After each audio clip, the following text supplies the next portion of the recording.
Hello guys, मैं हूं राकेश। आज हम बात करने वाले हैं 2025 जो जाने वाला है और 2026 जो आने वाला है। 2025 में कुछ अच्छे काम भी हुए थे और कुछ बुरे काम भी हुए थे जो इतने सालों में कभी नहीं हुआ, वो 2025 में हुआ।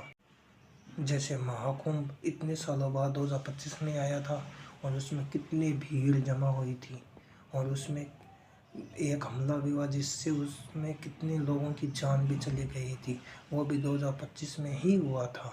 और उसके बाद जो अफ्रीका आज तक कभी भी कुछ भी ट्रॉफी नहीं जीत पाई और आज तक उन्होंने फाइनल में खेला लेकिन उनकी किस्मत कभी भी साथ नहीं दी। और जिस टीम ने अभी भी टेस्ट चैम्पियनशिप जीती थी और अपना लक आजमाया वो भी 2025 में ही हुआ था। और फिर वो प्लेन क्रैश हुई थी, वो भी 2025 में हुई थी। उसमें कितने 256 लोग मारे गए थे जो आज तक कभी नहीं हुआ, वो 2025 में हुआ। और भी बहुत जाने गई, बहुत हुआ। हाँ, जो मेन बात थी जैसे पहलगाम हमला हुआ उसमें कितने लोग मारे गए, उस कितने लोगों के घर में मातम छाया। और उसके कारण कि भारत पाकिस्तान का युद्ध भी हुआ जो अभी इतने सालों में नहीं हुआ। हाँ, हुआ था, पहले हुआ था लेकिन अभी इतने सालों में नहीं हुआ था जो 2025 में ही हुआ था। और 2025 बहुत ख़राब गई थी। हाँ, खुशी भी थी लेकिन इतना नहीं जितना दुख था, मातम छाया था। हाँ, खुशी की बात की जाए जैसे इंडिया ने एशिया कप जीता, आईसीसी जीती और इंडियन वुमेंस टीम ने वनडे वर्ल्ड कप भी जीता। हाँ, मेन बात जैसे आईसीसी एशिया कप हुआ था इंडिया का, उसमें इंडिया ट्रॉफी जीती लेकिन उन्होंने ट्रॉफी ली नहीं। आज तक ऐसा बात कभी हुई नहीं कि इंडिया पाकिस्तान के आपस के मतभेद के कारण इंडिया ने ट्रॉफी नहीं ली और बिना ट्रॉफी के ही यहाँ पे चली आई।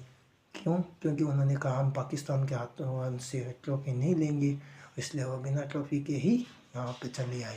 अब पता नहीं 2026 में खुशियाँ होगी या इससे भी ज़्यादा मातम छाएगा। कुछ तो कहने वाले हैं कि 2026 में दुनिया ख़त्म हो जाएगी। अब वो तो हम बता नहीं सकते क्या क्या वो सही है या गलत है, लेकिन यहाँ यह जरूर कह सकते हैं, इनका कुछ कह रहे हैं कि 2026 2025 से भी ज़्यादा खतरनाक होगा और इसमें और भी खतरनाक चीज़ें होंगी जो 2025 में भी नहीं हुई वो 2026 में होगी। जो इंसान जैसा कर्म करेगा उसका फल 2026 में मिलेगा। अब ये पता नहीं बात कितनी सच है या कितनी गलत है, लेकिन ऐसा बताया जा रहा है ज़रूर कि 2026 में हो सकता है।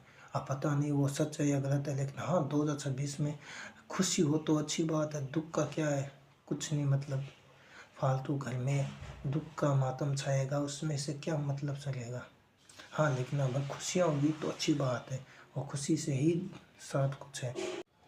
ये सब तो होना ही था क्योंकि लोग भगवान को बस अपने मतलब के लिए पूछते हैं और अपने काम के लिए उन्हें मानते हैं, फिर उनका अनादर करते हैं। जो भगवान का अनादर करेगा, और इस टाइम पर बहुत हो रहा है कि भगवान का अनादर करें, भगवान को ऐसा करें, तो उसमें वो भगवान तो ऐसा ही करेंगे। फिर आप कहोगे कि हमारा तो भगवान साथ नहीं दे रहे। ये सब कुछ हो रहा है नहीं, ये सब इंसानों की वजह से हो रहा है क्योंकि वो भगवान का अनादर करते हैं, भगवान को सही तरीके से पूजते नहीं हैं, भगवान को अच्छी तरह से मानते नहीं हैं और भगवान का अनादर करते हैं। इसलिए भगवान फिर उनके साथ ऐसा करता है क्योंकि ये होना ही है। क्योंकि आप लोग भगवान को मानोगे नहीं, आप भगवान में श्रद्धा नहीं रखोगे तो फिर भगवान आपका साथ क्यों देगा। कल हाँ 2025 है, कल 2026 है, नई साल लगने वाली है। इसलिए आप सबको बहुत बहुत खुशी हो और आपकी जो भी मनोकामनाएं वह पूर्ण हो, यही हमारी तरफ से दुआएं हैं। और आप सभी को नए साल की happy new year 2026। Bye bye.